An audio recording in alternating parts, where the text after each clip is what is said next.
Ah oui, en fait, mec, putain, hier j'ai vu un film, j'ai rien compris. Ah, c'était quoi? Je sais pas si tu connais, c'est un film réalisé par... C'est ce mec qui a le même nom que le jeu du cube et il faut que les quatre côtés soient de la même couleur. Kubrick? C'est ça, Stanley Kubrick's Cube.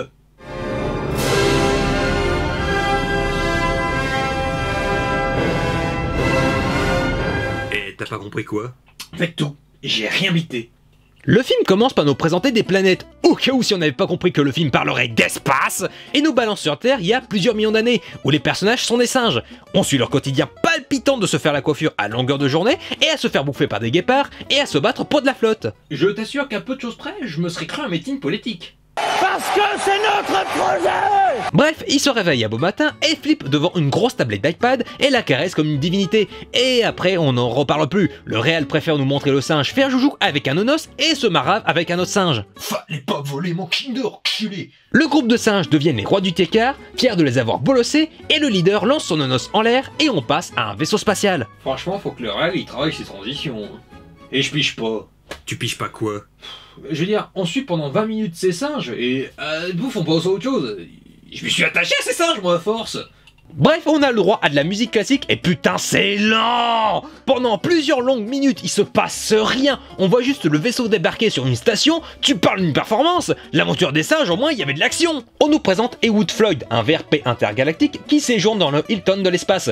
Donc, est-ce que ça veut dire qu'il existe des campaniles dans l'espace? Enfin, il y a un autre truc que j'ai pas compris, c'est que pour rentrer sur la station, il faut passer par l'accueil et se soumettre à une vidéo dans la langue du visiteur. Et c'est la secrétaire qui doit appuyer sur un bouton. Et la machine ne possède que 6 langues. Y a même pas l'espagnol, l'africain ou même le finlandais. C'est quoi cette tête de bourge qui dénigre autant de pays? Tu m'étonnes qu'il te paraisse vide. Mais avant ça, il doit parler à sa chère petite Fifi en Skype qui doit fêter son anniversaire. C'est tout mignon. Et nous passons à la scène du business où les Russes se plaignent que le téléphone passe plus sur la une. Parce que c'est vachement grave, hein. Et voici une autre scène de musique classique, putain, où Heywood Floyd est en train de dormir. Non mais c'est bon quoi, le mec il a bossé 20 minutes et il roupille à nouveau. Qu'est-ce que c'est que cette feignasse? Et alors, je sais pas du tout ce qu'ils ont avec les programmes télé pour se divertir dans l'espace, mais visiblement, mater du judo, c'était tendance en 2001. En même temps, à quoi est-ce que tu t'attendais? Ben, je sais pas moi, un clip de Britney Spears. Bref, ils font tous une réunion Tupperware qui porte pas ses fruits parce que ça parlerait d'une épidémie de virus mais pas vraiment, enfin bref, ils se rendent sur la Lune pour découvrir la tablette géante, afin de l'étudier et d'entendre le bruit le plus atroce de leur vie. Je te survivrai d'un amour vivant. Bref, Jupiter, 18 mois plus tard. Ok putain, fais chier. C'est qui le personnage principal du film? Je m'étais attaché au singe, puis à Heywood, et maintenant c'est d'autres persos. C'est qui les pruneaux qui ont écrit ce film?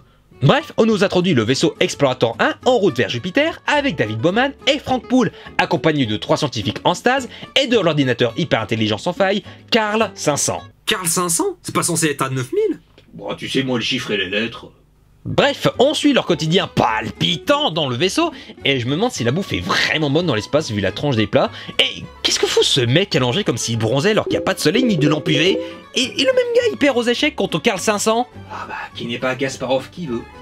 Bref, Carl détecte une future panne à venir d'un système de communication extérieur, et Bowman et Poole doivent s'en charger, et après avoir démonté le boîtier, ils se rendent compte que l'objet n'a aucun problème et aucune défaillance. Après une discussion, Carl en conclut que cette erreur est due à cause d'un humain et non à cause de lui. Bowman et Poole ne sont pas totalement convaincus, et en discutent dans une cabine insonorisée. Déjà, j'ai envie d'applaudir ces mecs à Bac+5, hein, qui tournent la capsule pile devant la caméra de l'ordinateur, et surtout d'envisager de le débrancher juste parce qu'il a prévu une éventuelle erreur basée sur un futur événement, alors qu'en fait il a été prévoyant sur le coup. J'ai envie de dire qu'il mérite ce qui va leur arriver. Et oui, parce que pendant une mission de routine extérieure, Carl décide de se venger en tuant Poole.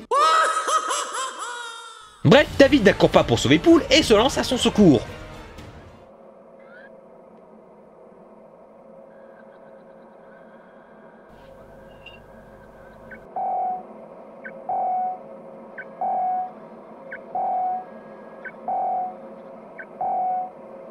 C'est tellement lent que j'ai eu le temps de me préparer une bouteille d'eau, de la remplir et de la boire à moitié, de prendre 2 tasses de café, de le remplir de café et en plus, de les nettoyer. Franchement, il y a de l'abus. Bref, Carl en profite pour tuer les scientifiques en stase, c'est un peu dégueulasse parce que eux ils avaient rien fait. Dave veut rentrer dans la station et Carl est aussi videur et lui dit Zarma, ça va pas être possible. Et Dave se fait recaler et il lâche son pote dans l'espace comme si c'était un déchet biodégradable. Et comme tout homme se faisant recaler d'une boîte de nuit, Dave décide de passer par l'arrière et doit respirer un bon coup parce que le sas n'est pas dépressurisé.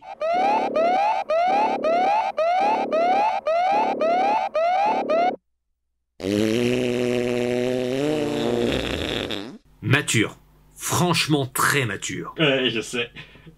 Bref, Dave pénètre dans la base de données de Carl et ce dernier le supplie de pas le débrancher, alors que c'est un robot quoi, pendant qu'il défait ses blocs mémoire. Monsieur Langlais était mon instructeur.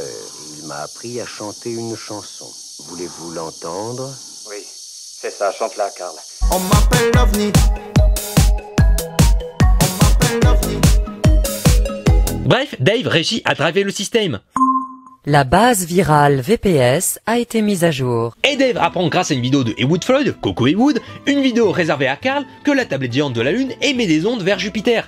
Et Dave décide d'y aller pour affronter la tablette géante en 1 contre 1. Mais la tablette triche et l'emmène on ne sait où pour le vaincre et épuiser ses forces. Ah, c'est ça que t'as pas vraiment compris. Non, j'ai compris que la tablette l'emmenait dans une nouvelle dimension et que comme Dave étant humain, il ne supportait pas ces tombées de réalité, donc ça le fait réagir différemment. Ah bon, tu me rassures. Ouais. Par contre, j'ai pas compris pourquoi cette dimension avait les mêmes couleurs que le drapeau LGBT. I want to break free. I want to break free. Après une énième crise d'épilepsie, Dave atterrit étrangement dans un appart style Louis XVI. Et franchement, le mec il va dans l'espace et il se trouve un appart plus grand que ceux à Paris, moi je dis s'en tire bien. Hein. Dave se voit dans la glace et ne réagit pas au fait qu'il est vieilli et voit un autre homme en train de manger qui n'est que lui plus vieux. Donc son lui plus vieux mange un plat déjà plus ragoûtant que ceux du vaisseau, et ce con fait tomber de la vaisselle, et voit son lui encore plus vieux. Donc lui plus vieux est au lit agonisant et voit la tablette géante à son chevet. Donc son lui plus vieux devient son lui plus jeune et finit par graviter dans l'espace, n'ayant aucun but dans la vie et risque de se faire avorter. Et fin du film. Et bah j'ai rien pété. Qu'est-ce que t'as pas compris? À part 2-3 détails, je veux dire. Non, le truc que je comprends pas, c'est que les mecs qui croisent une tablette géante sur la Lune, ils sont même pas foutus d'analyser, de dire en quoi elle est faite, et ensuite comment elle s'est rendue sur Jupiter, et ensuite, bon Dieu, pourquoi David, après avoir perdu tout son équipage, se rend sur Jupiter et n'est pas rentré sur Terre? Tu peux me l'expliquer ça? Oui, mais ça serait trop loin à t'expliquer. Ah, parce que c'est mal écrit. Non, parce que t'es con. Ouais, t'as raison, ouais. Ça te dit on se mate un autre film? Oh, ok, ouais, pourquoi pas. Lequel? Mulholland Drive. Oh putain. One more time. Got me feeling so free. We're gonna